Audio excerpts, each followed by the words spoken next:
Hello, welcome to my program on performance management. My name is Bob Seshadri, and today we are going to talk about planning and aligning clear goals. The trouble with not having a goal is that you can spend your life running up and down the field and never score a goal. That was said by Bill Copeland, and it's so true. Do employees know what they're supposed to accomplish? Do they know their goals?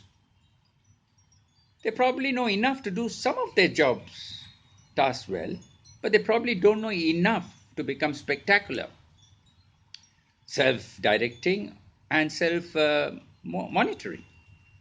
If goals are to be achieved, the manager must adopt a mindset to suit today's business and social environment. Employees need to know what they're expected to do, the priorities of their jobs, responsibilities, and how well they need to do this task, and how the responsibilities are linked up with their team members, and how to tell whether they are on track or not. When employees have all this information, they can guide themselves and make day to day decisions without coming to the manager all the time.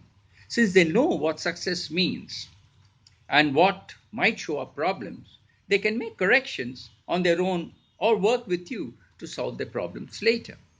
Clear goals also allow easier conclusions of whether the employee has hit the target during the appraisal time.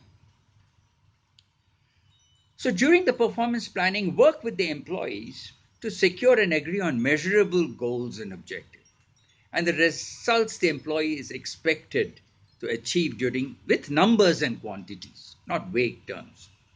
For example, for a workshop technician, it could be less than 3 complaints a month or less than 1% defective parts or no repeat jobs.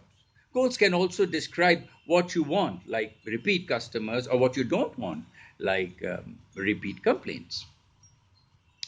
Goal setting is best done as a negotiated activity.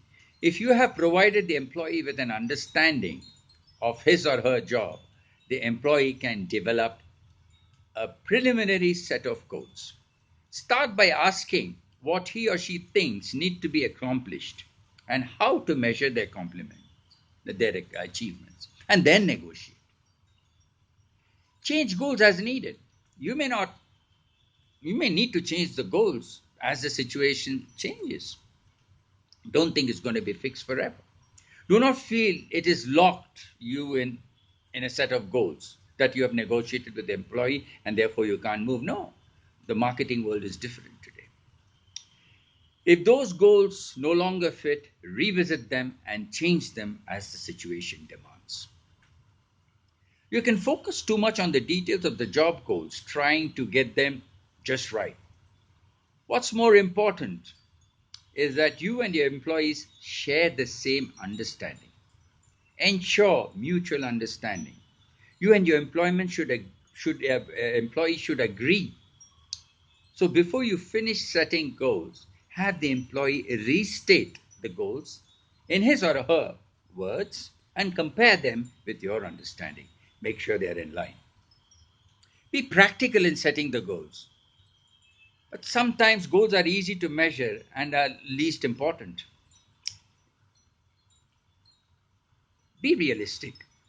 Keep in mind that even the best goals are not always perfectly measurable. Just because some important goals are hard to measure, do not exclude them. That's a word of warning. We'll get into more details on the methodology later. Now, it's equally important to align those goals. If you don't know where you're going, you'll probably end up somewhere else. That's what Lawrence Peter said. And we'll take this up in the next session. Bye for now.